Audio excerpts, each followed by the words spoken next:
कदाचित कोई और दिन होता तो आपकी रक्षा नहीं करता गांधार राज, परंतु आपका सौभाग्य कि मैं कौरव सेना का सेनापति हूं और आप मेरे पक्ष में हैं और अपने पक्ष के योद्धा की सुरक्षा करना मेरा कर्तव्य है। अब जाइए यहां से।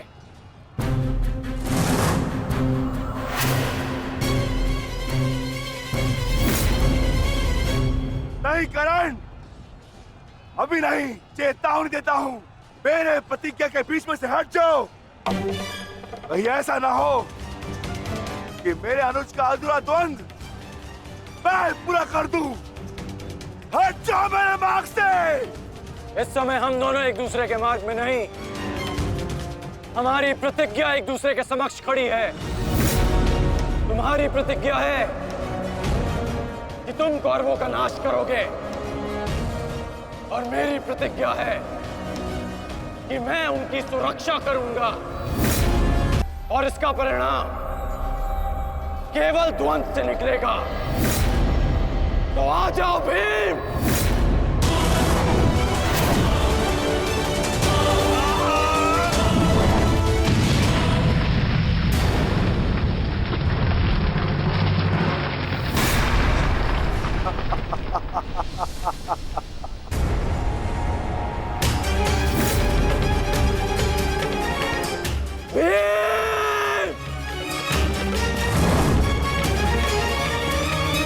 मैं वचन देता हूं कि अर्जुन के अतिरिक्त आपके किसी पुत्र का वध नहीं करूंगा मैं।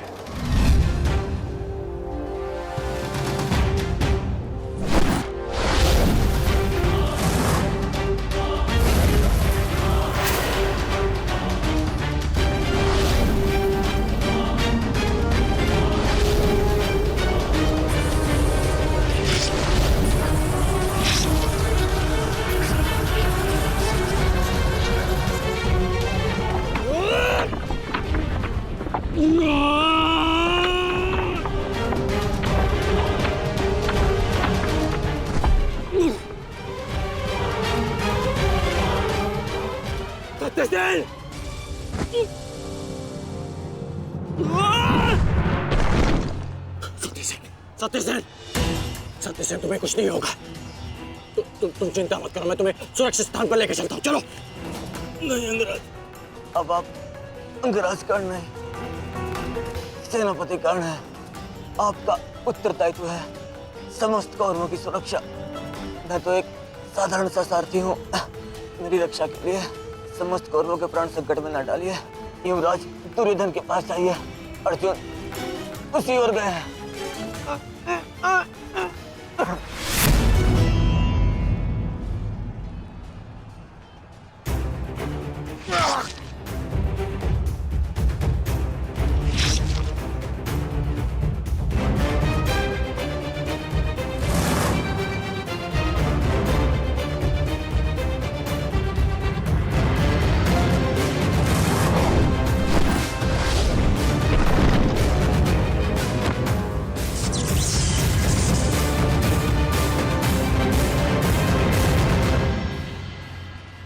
प्रतिज्ञा ने तुम्हें बचा लिया भीम।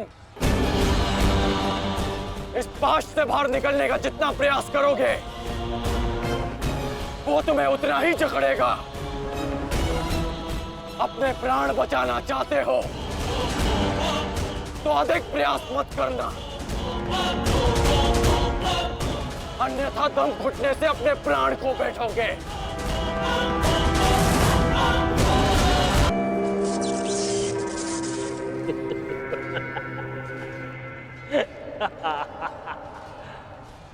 वाह विक्रोधर, वाह क्या दृश्य।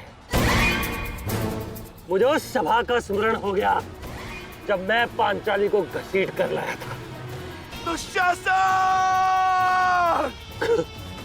क्रोध आ गया भीम, क्रोध। क्षमा करना भीम, क्षमा करना कि तुम्हारी भाभी को नहीं, तुम्हारी अर्धांगिनी को। इस समय तुम्हारी अर्धांगिनी है या भाभी? एक एक बांट कर रखा है या फिर एक एक वर्ष। ठीक कहा था राज, उचित कहा था। वैश्य, वैश्य। मन करता है अपने ज्येष्ठ का प्रतिशोध लेने के लिए उस पांचाली का जहां कुरुक्षेत्र में वस्त्राहरण करूं, विक्रोधर बार बार वस्त्राहरण करूं।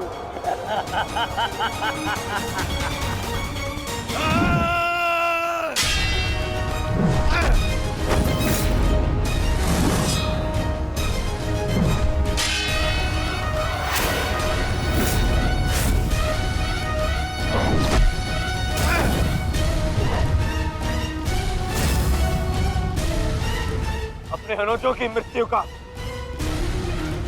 प्रतिकार लूंगा मैं। युधिष्ठिर!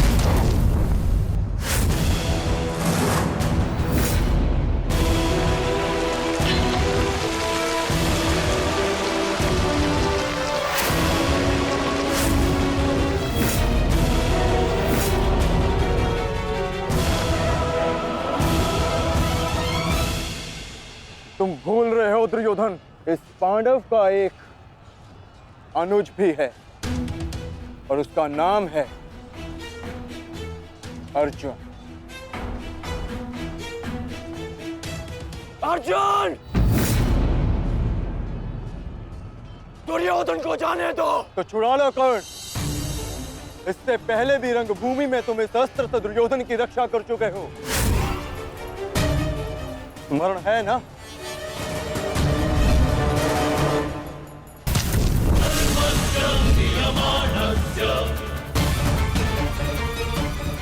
किंतु आज इसकी रक्षा कोई नहीं कर पाएगा और तुम्हारे बाणों को मैं इसकी रक्षा करने नहीं दूंगा।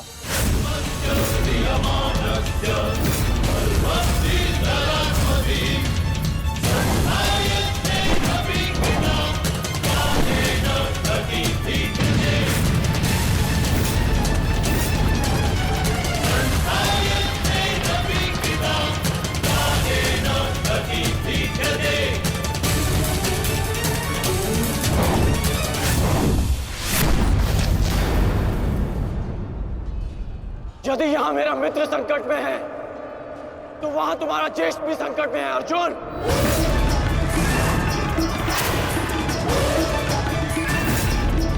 अब निर्णय तुम्हारा है। अपने ज्येष्ठ के प्राण बचाओ या उसके दम घुटने की प्रतीक्षा करो। क्या करोगे अर्जुन? सेनापति का रक्षा करो।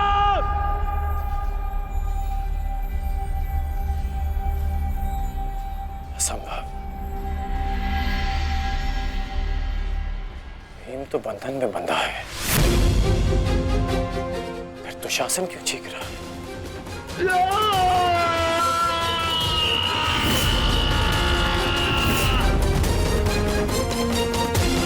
तुम्हारा ज्येष्ठ भी संकट में है अर्जुन। अब निर्णय तुम्हारा है। अपने ज्येष्ठ के प्राण बचाओ या उसके दम घुटने की प्रतीक्षा करो। सेनापति का रक्षा करो।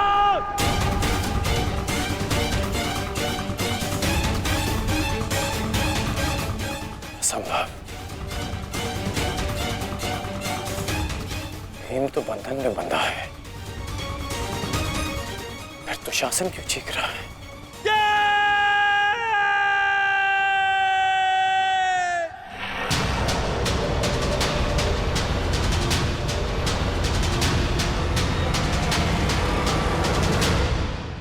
तुम ये सोच रहे हो ना कर्ण कि विकोदर भीम तुम्हारी पाश से कैसे निकल गए? कदाचित तुम भूल रहे हो कि विकोदर भीम पवन पुत्र है और पवन को कौन रोक सकता है?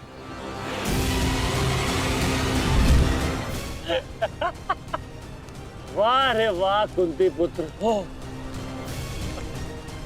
पवन पुत्र। इतना ही बल है तुमने? बुलाओ बुलाओ अपने भाइयों को यहाँ।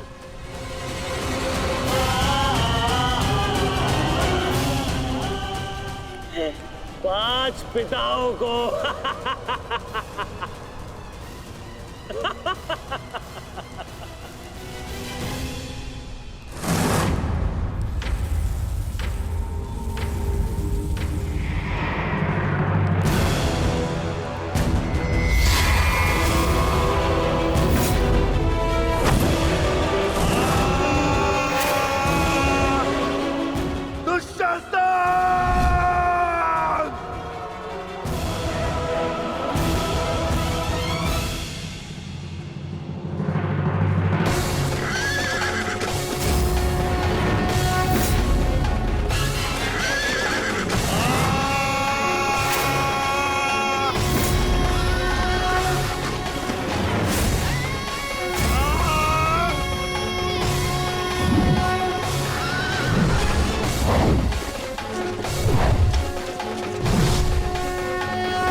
क्या कहा था तुमने? आज फिर से पांचाली का वस्त्रण करेगा? मैं आज और इसी क्षण तुम्हारे प्राण हर लूंगा घृणित दुशासन।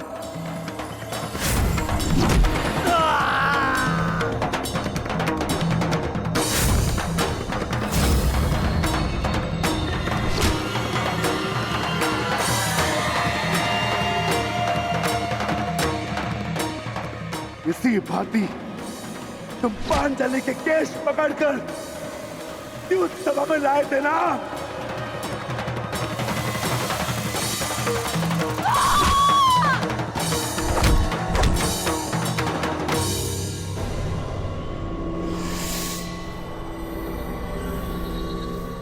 बुला दुशासन, बुला बुला अपने उस ज्येष्ठ भ्राता को जिसके कारण आज तेरी यह दशा हुई है।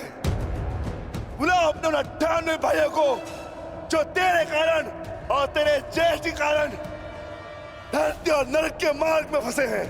बुला दुशासन, बुला आज तो तू बुला तुझको।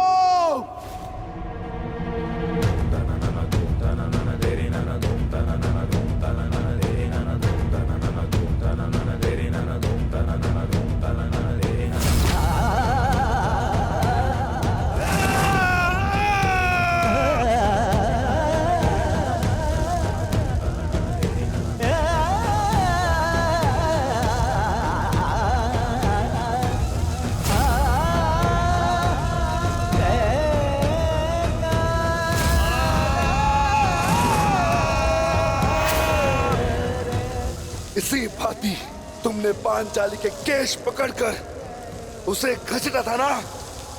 चल दुशासन।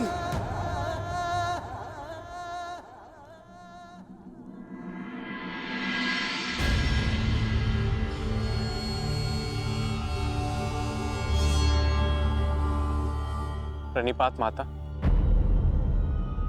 पिताश्री ने आपको कुरुक्षेत्र में प्रस्तुत होने का आह्वान दिया। आशा करती हूँ वृकोदर, युद्ध समाप्त होने के पश्चात आपकी पत्नी पुनः अपने केश बांध सकेगी। मुझे विश्वास है पांचाली कि इस आने वाले युद्ध में मैं वृकोदर भीम उस दुशासन की छाती फाड़कर उसके छाती के लहू से तुम्हारे केश सींच पाऊंगा।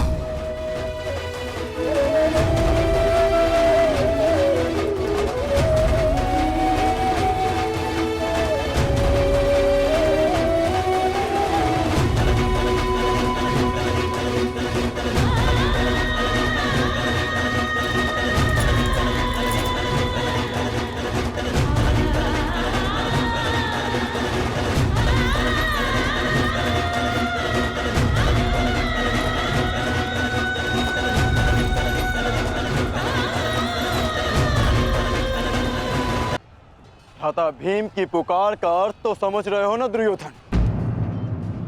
आज तुम्हारा 99वां अनुज भी जीवित नहीं बचेगा।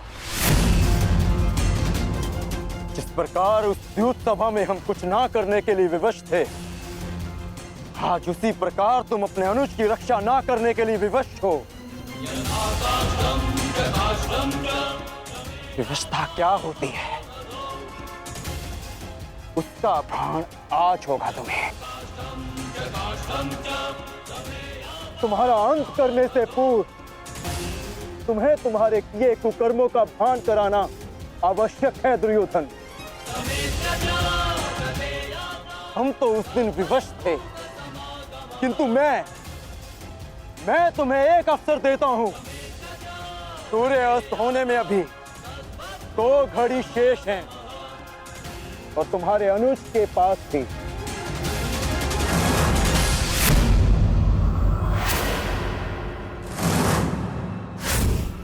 जाओ, बचा सकते हो तो बचा लो अपने अनुज को।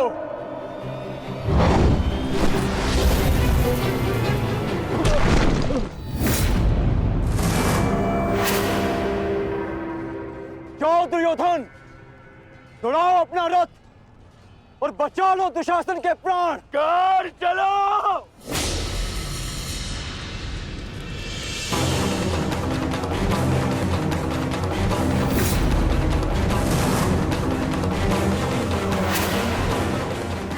ध्यान रखना कर, आज किसी के रथ का वेग भ्राता भीम के प्रहार से अधिक शक्तिशाली नहीं होगा। आज पांचाली के अपमान का प्रतिकार लेने से कोई नहीं रोक सकता भ्राता भीम को।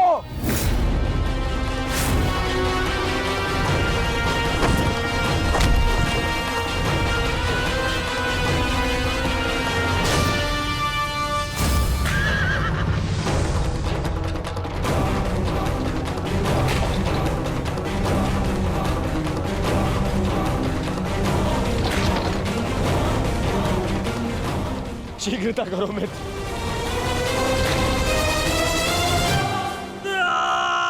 चीखो दुशासन, चीखो। इतना चीखो कि अंधायुक्त तुम्हें सुन तो सके कि जिन्हें द्रौपदी का क्रंदन दिखाई ना दिया, उन्हें तेरा ये रुदन सुनाई तो दे। चीखो दुशासन, कि संसार को संदेश मिले कि क्यों किसी स्त्री का अपमान नहीं करना चाहिए। एक नारी के टूटे हुए दर्प के टुकड़े जब छाती में चुभते हैं तो कैसा लगता है। गति बढ़ाओ मित्र, मेरा अनुज संकट में है।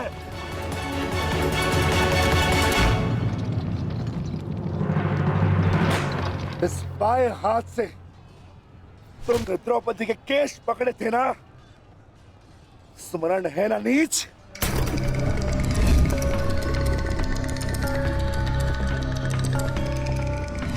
तुमने पांचाली का नहीं, समस्त नारी जाति का अपमान किया है। आपको तुम्हारे धड़ पर रहने का कोई अधिकार नहीं।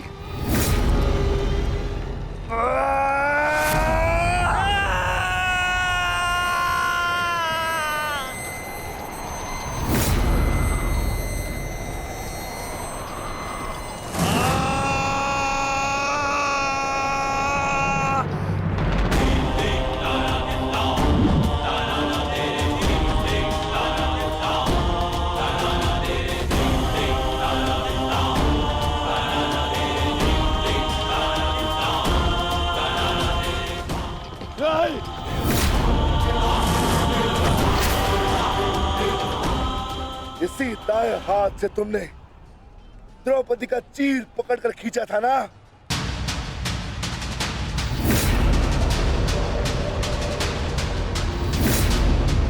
अब चीर क्या, तुम लीर भी नहीं खींच पाओगे।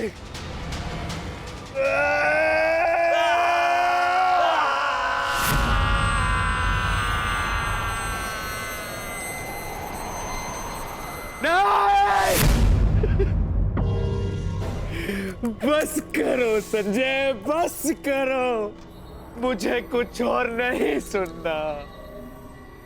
दुशासन!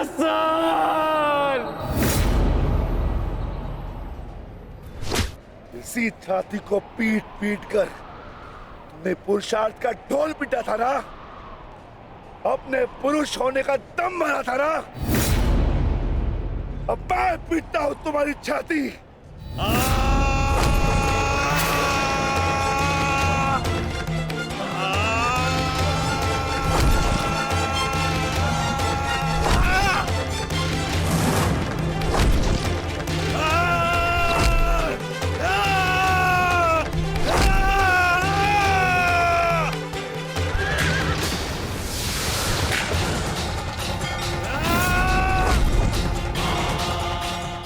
दुशासन, तुमने क्या कहा था पांचाली को?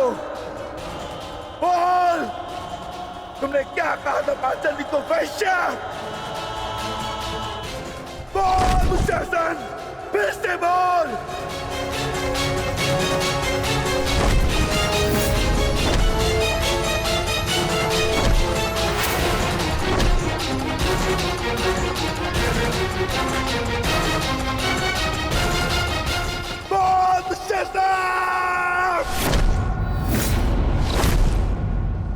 बोल दुशासन, बोल।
तुमने मुझे क्या बना दिया दुशासन?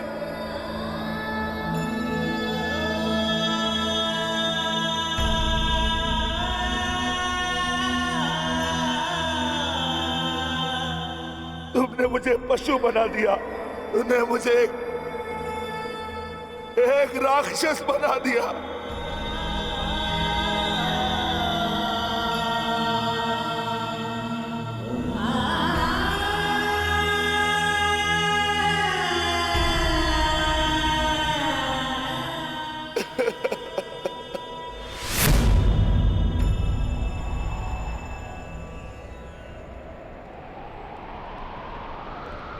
मैंने अपनी प्रतिज्ञा पूर्ण की पांचाली, परंतु मेरे प्रश्न का उत्तर पूर्ण नहीं हुआ। क्यों मुझे ऐसे युग में जन्म लेना पड़ा जहां मुझे अपने ही भाई के रक्त से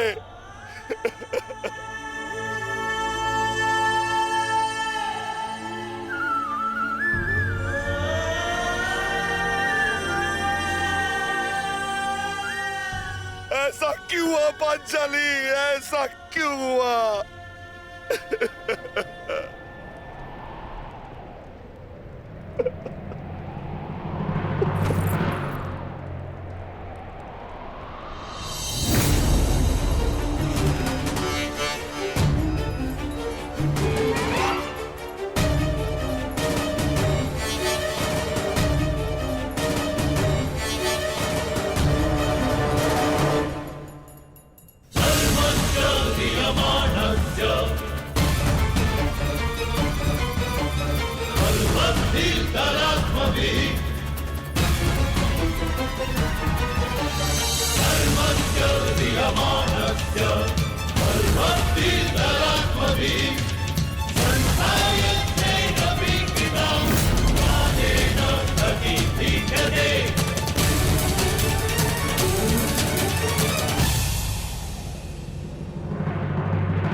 देख रहे हो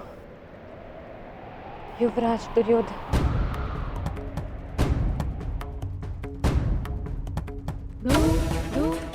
देख रहे हो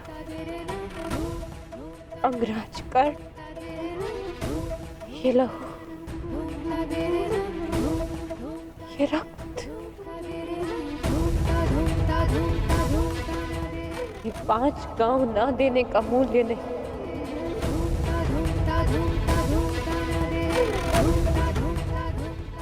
ये पंचभूत से बनी सृष्टि के सबसे बड़े सृजन, स्त्री के अपमान, उसे यातना देने का मूल्य।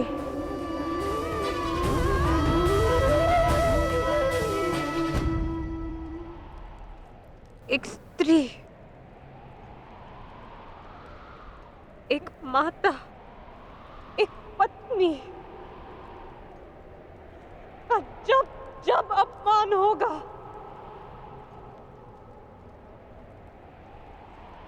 तब तब ऐसा दृश्य दोहराया जाएगा।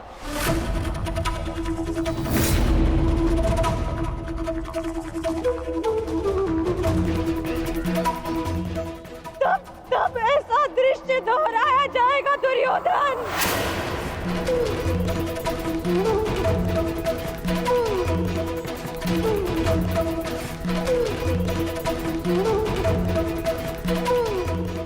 एक स्त्री को अश्रुओं से स्नान कराने का मूल्य रक्त स्नान से चुकाया जाएगा। आज मेरी पीड़ा कम नहीं हुई है, और बढ़ गई है।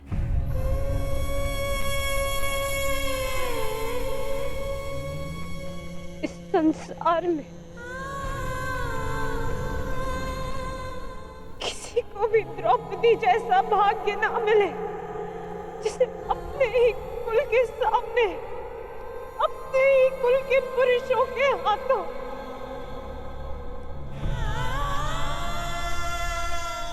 अपमान सहना पड़ा और अपने ही कुल के वंशजों के रक्त से स्नान करना पड़ा।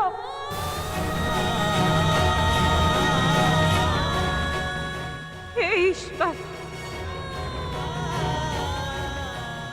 इस संसार में किसी को भी द्रौपदी बनाकर जन्म मत देना।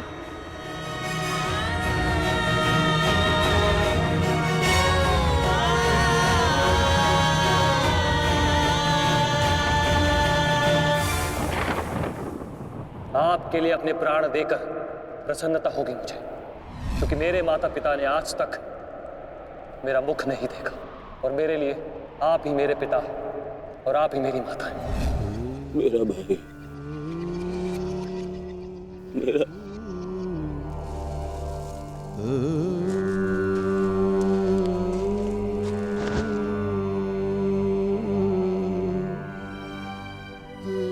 दुशासन,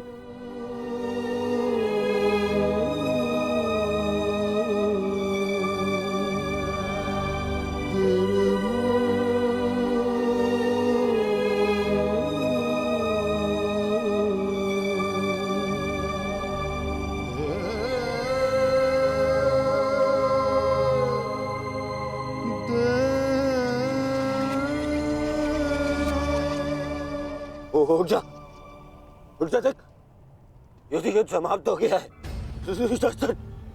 तेरी बुझाए, तेरी बुझाओं के बल के सहारे ही तो मुझे संसार पर राज्य करना था।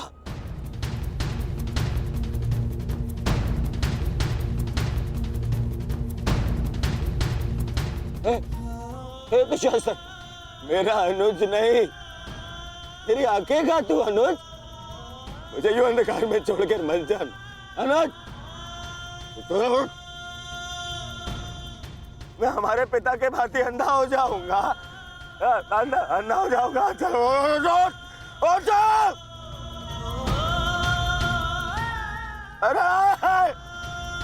अरे इसकी बुझाए क्या है?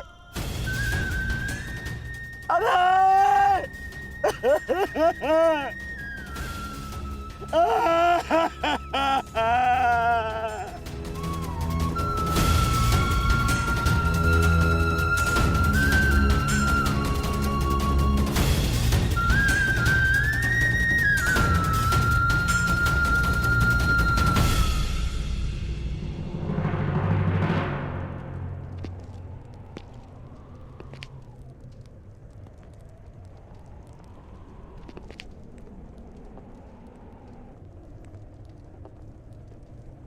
कदाचित तुमने अपने अनुज दुशासन की भुजाओं के बल से ये संसार जीतना चाहा होता दुर्योधन। नारायणं नमस्कृत्य नरं चैव तो आज सारा संसार तुम्हारा दास होता, किंतु नहीं, तुमने इसकी भुजाओं के बल से एक स्त्री का वस्त्र हरण करना चाहा दुर्योधन। कदाचित तुमने इसकी दुर्जयता के बल से तीनों लोकों पर शासन करना चाहा होता दुर्योधन, तो आज तुम्हें वो भी मिल जाता। परंतु नहीं, तुमने ऐसा नहीं किया दुर्योधन।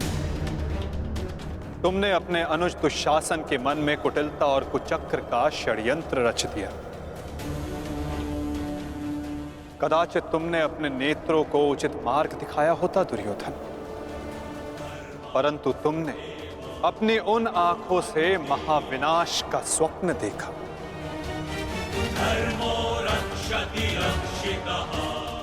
स्मरण रहे दुर्योधन, नियति, धरती और प्रकृति, ये तीनों स्त्री हैं, और जब जब स्त्री का अपमान होगा, नियति पुरुष के विरुद्ध होगी। धरती उस अपमान का भार नहीं सहेगी और प्रकृति उसे नष्ट कर देगी।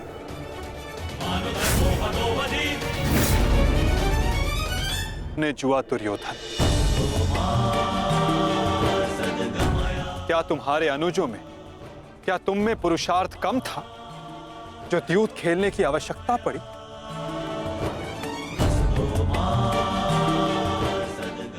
इसी द्यूत के कारण एक स्त्री पहले अपने ही अश्रों में नहाती है और अब अपनों के ही रक्त से।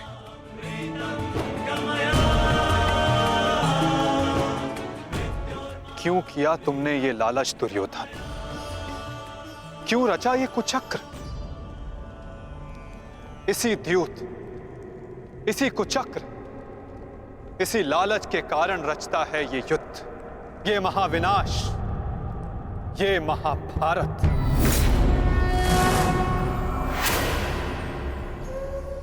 क्यों आज एक भ्राता को अपने ही अनुज के रक्त को पीना पड़ा और दूसरा आज स्वयं के रक्त में लथपथ है?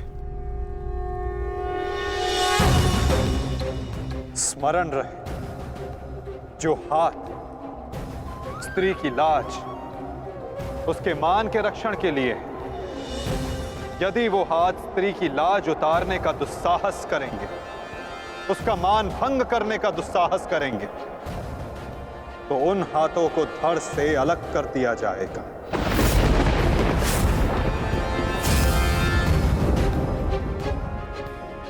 जो वस्त्र हरण करेंगे, उनका प्राण हरण होगा। जब जब किसी की आंखें अनुचित होता देखना स्वीकार करेंगी, तब तब उन आंखों को बंद होना होगा।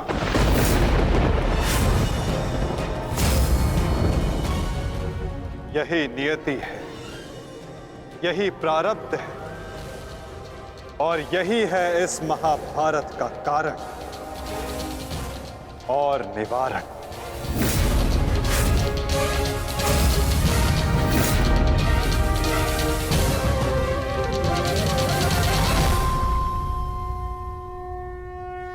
उनका प्राण हरण होगा। जब जब किसी की आंखें अनुचित होता देखना स्वीकार करेंगी, तब तब उन आंखों को बंद होना होगा। यही नियति है, यही प्रारब्ध है और यही है इस महाभारत का कारण और निवारण।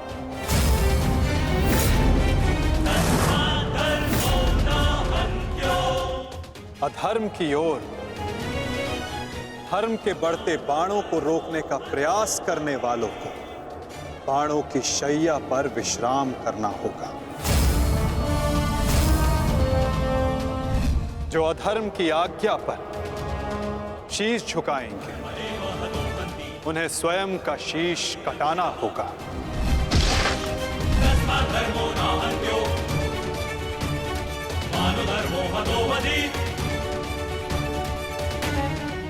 अधर्म को ना किसी का कवच बचा सकता है, ना ही किसी के बाण। ऐसा कोई रथ नहीं जिस पर अधर्म चढ़कर अपने लक्ष्य तक पहुंच सके। ग्रास लेगी ये धरा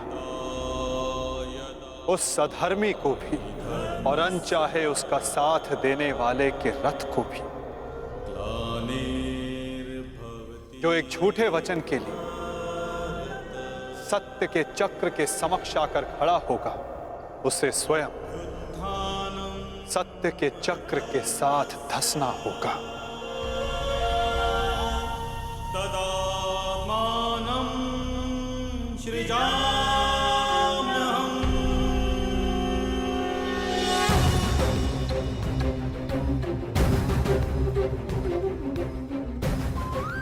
ये तुम्हारे अपमान का नहीं, समस्त स्त्री जाति के अपमान का प्रतिकार है पांचाली। संसार को समझना होगा कि कभी किसी स्त्री को प्रतिशोध के लिए ना ललकारे, क्योंकि प्रतिशोध पाकर मन की अग्नि शांत नहीं होती, अपितु और धधकती है।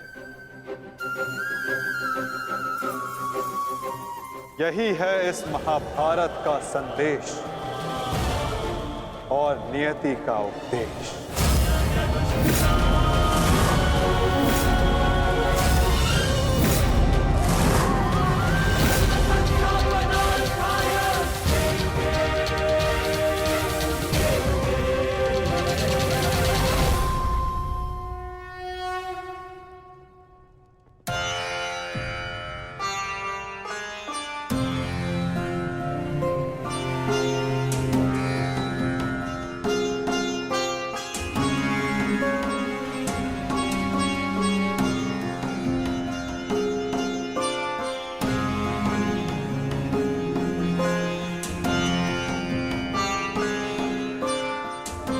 अपने आप को संभालो मित्र।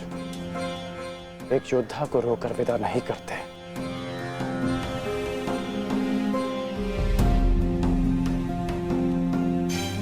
हम तो शासन का बलिदान जो व्यर्थ नहीं जाने देंगे। आगे बढ़ो मित्र, अपने अनुज की अंतिम विधियां पूर्ण करो।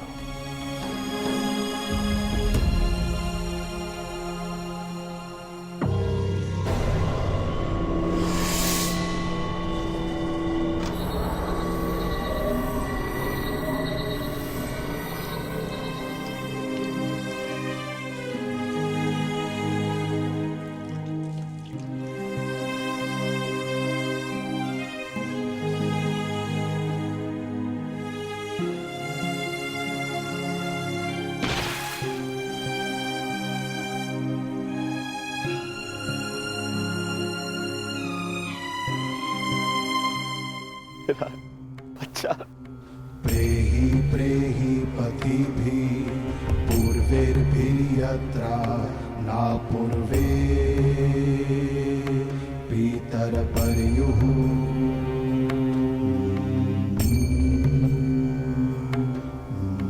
भूभराजना स्वधया वरुणं च दिवम्। पुत्र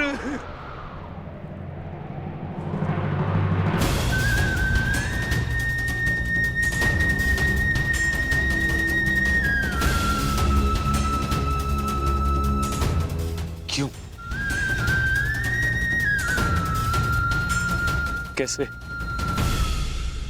कैसे होने दिया तुमने ये? तुम्हारा अनुज तुम्हारा उत्तरदायित्व था, उसकी रक्षा कैसे ना कर पाए तुम? मैं नेत्रहीन हूं पुत्र, परंतु ऐसा प्रतीत होता है जैसे किसी ने मेरा एक नेत्र छीन लिया है।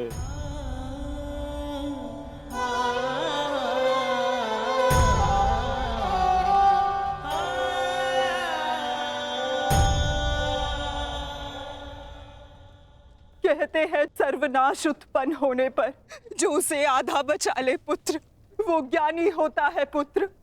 मैं अपने 99 पुत्रों को तो खो चुकी हूँ, परंतु मैं अपना अंतिम पुत्र नहीं खोना चाहती, नहीं खोना चाहती।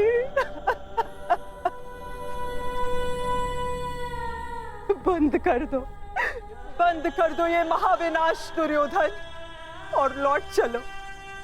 किसी को तो रहने दो जो हमारा पिंड दान कर सके।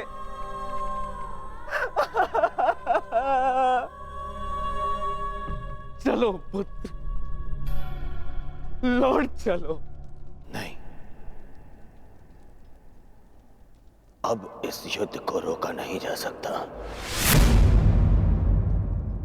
मैं इस युद्ध के ऐसे पड़ाव पर पहुंच चुका हूं जहां से पीछे लौटना संभव नहीं। ये दलदल या तो मुझे निगल जाएगा और या मैं इसे समाप्त कर दूंगा। अब या तो उन पांडवों का अंत होगा और या तो मेरा। नहीं, उससे पूर्व कदाचित ये युद्ध नहीं रुक सकता। अब ये युद्ध ना मुझे राज्य के लिए लड़ना है और ना ही सम्राट बनने के लिए। ये युद्ध करना है प्रतिकार के लिए। जिन पांडवों ने मेरे 99 भ्राताओं का वध किया, उनके वंश का समूल नाश करूंगा मैं।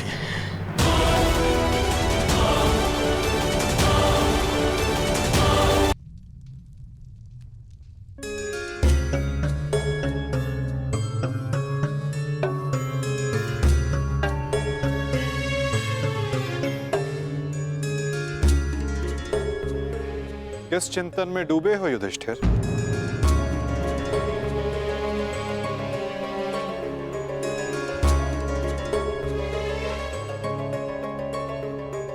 प्रणिपात वासुदेव।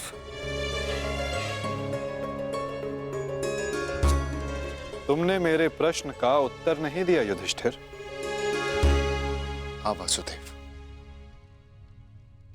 मेरा मन अशांत है। बुद्धि पर जैसे भ्रम की धूल सी जमी है। समझ में नहीं आ रहा है वासुदेव कि इस महायुद्ध से हमें क्या प्राप्त होगा। आश्चर्य, धर्मराज के मन में ऐसा असमंजस। वासुदेव, मैं आपसे निवेदन करता हूं कि मुझे धर्मराज कह के मत पुकारिए। इस धर्म युद्ध में बिखरे अधर्म की छींटें मुझ पर भी पड़ी हैं। मैं धर्मराज कहलाने योग्य नहीं हूं वासुदेव। युद्ध में शरीर और सेना के बल से अधिक महत्वपूर्ण आत्मबल होता है युधिष्ठिर। और इस प्रकार युद्ध के मध्य में सम्राट का मन दुर्बल पड़ जाए, ये उचित नहीं है। तुम ये मत भूलो युधिष्ठिर कि ये महायुद्ध केवल तुम्हारा नहीं है, ये संपूर्ण भारतवर्ष की उस प्रजा का भी है जो न्याय चाहती है, जो अधर्म से मुक्ति चाहती है, जो तुम्हें हस्तिनापुर का योग्य उत्तराधिकारी मानते हैं, जो तुम में भारत का योग्य सम्राट देखते हैं। इस युद्ध में तुम्हें सम्राट बनते देखने के लिए अनगिनत सैनिकों ने अपनी आंखें बंद कर ली युधिष्ठिर, और आज भी अनगिनत सैनिक सज्ज हैं अपना बलिदान देने के लिए।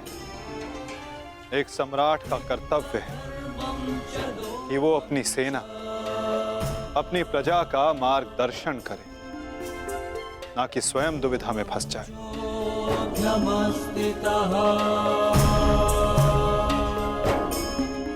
किंतु प्रश्न ये है कि सम्राट के मन में ये प्रश्न आया क्यों?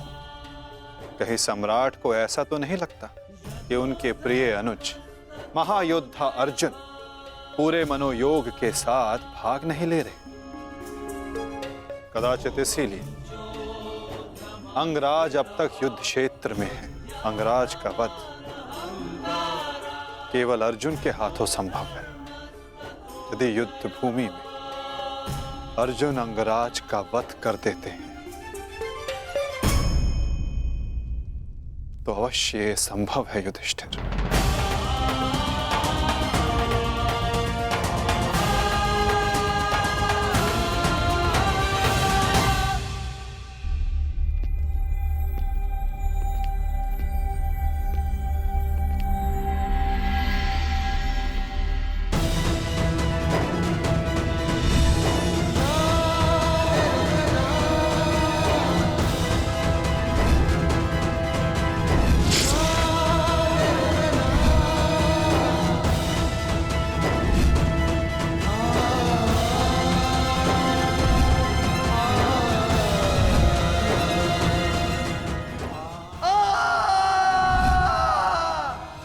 मैंने जीवन भर परिवर्तन के लिए संघर्ष किया, क्योंकि जब भी मैंने ऐसा किया तो मैंने लोगों की आंखों में आशा की किरण देखी।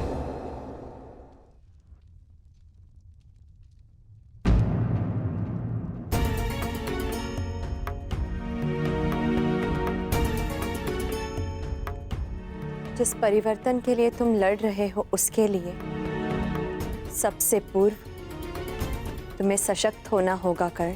कुछ समझ नहीं पा रहा हूं वृषाली। लगभग अपने सारे प्रिय खो चुका हूं। हमारी अगली पीढ़ी जिसके लिए मैंने परिवर्तन का स्वप्न देखा था वो तो बची ही नहीं। फिर इस परिवर्तन का क्या लाभ?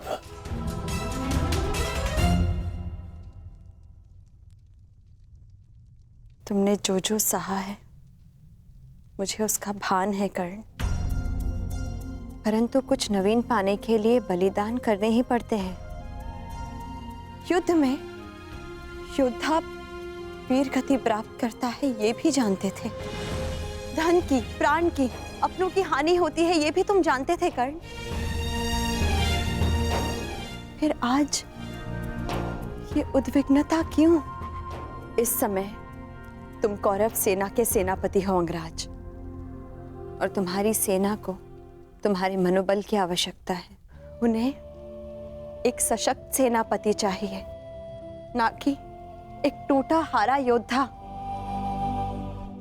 हम सबको तुम पे विश्वास है कर्ण, मुझे तुम पर विश्वास है। तुम ही हो कर्ण जो ये परिवर्तन ला सकते हो।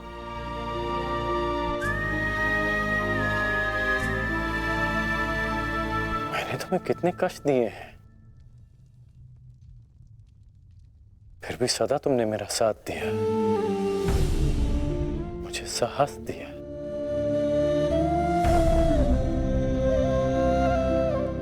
मैंने सदैव परिवर्तन चाहा है, उसमें विश्वास रखा है, पर आज स्वयं को संभाल नहीं पा रहा हूं मैं।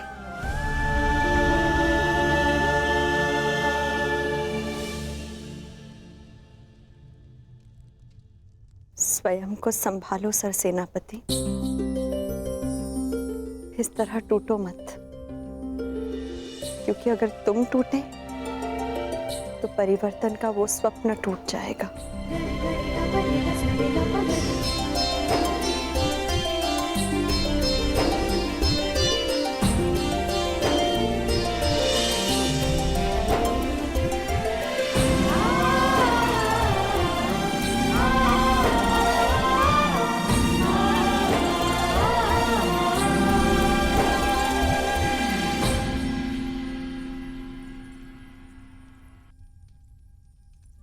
जी एकांत।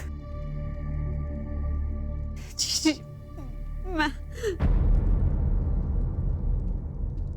कुछ मत कहो कुंती, समय ने मुझे उस मोड़ पर लाकर खड़ा कर दिया है जिस मोड़ पर ना तो मेरे पास कुछ कहने के लिए है और ना ही सुनने के लिए।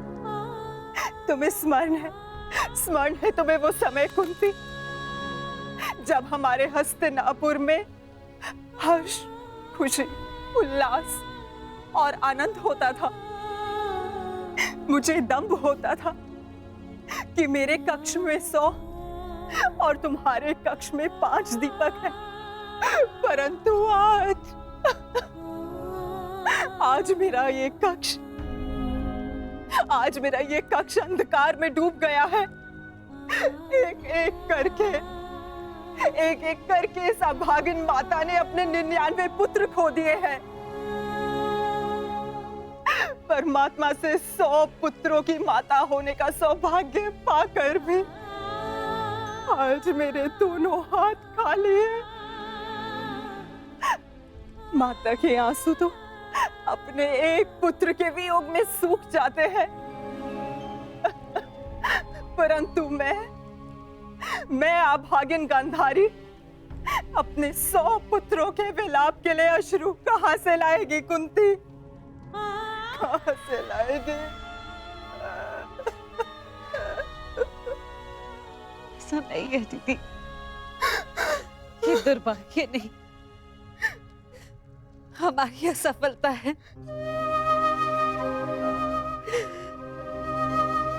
पक्का धर्म है जलना। ये तो संभालने वाले के हाथ में है कि वो उस दीपक से प्रकाश करवाता है या अपने घर को सुहा कर लेता है या अपने संतान पर अपना नियंत्रण खोने के कारण ये युद्ध हुआ है, जिसका परिणाम हम माताएं भुगत रही हैं। जो पीड़ा आपकी है जीजी, वही पीड़ा मेरी भी है। आज आप जिस परिस्थिति में हैं, मैं भी स्वयं उसी परिस्थिति में बंदी हूँ।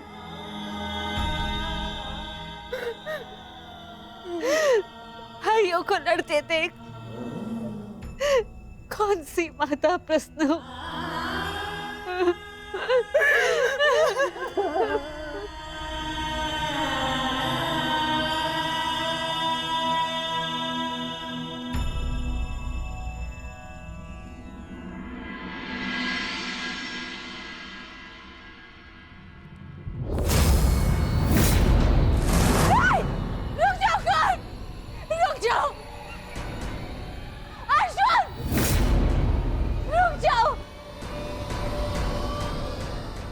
जोड़ती हूँ, दोनों रुक जाओ।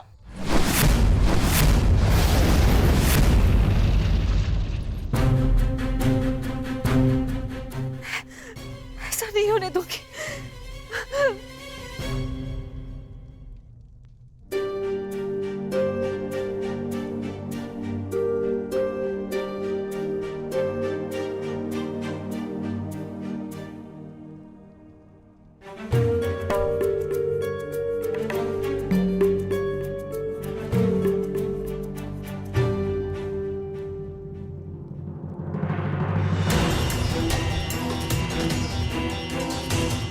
राजमाता,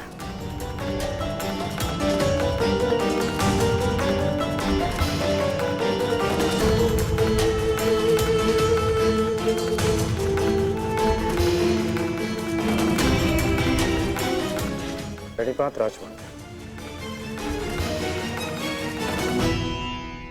ऐसा क्या हो गया कि आपको इस समय यहाँ आना पड़ा? कुछ शुभ शब्दों ने मेरे मन को व्याकुल कर दिया है।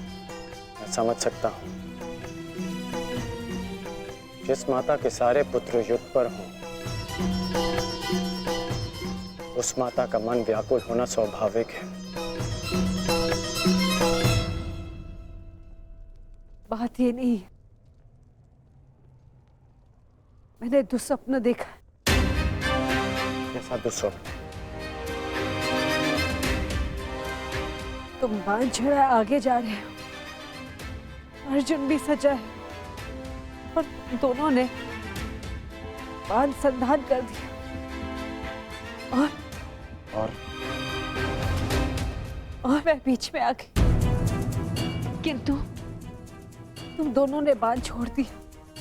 फिर क्या हुआ? फिर मेरा सपना टूट गया। जो स्वप्न आपने पूरा देखा ही नहीं, उसके लिए आप व्यथित क्यों हो रही हैं? मैं व्यथित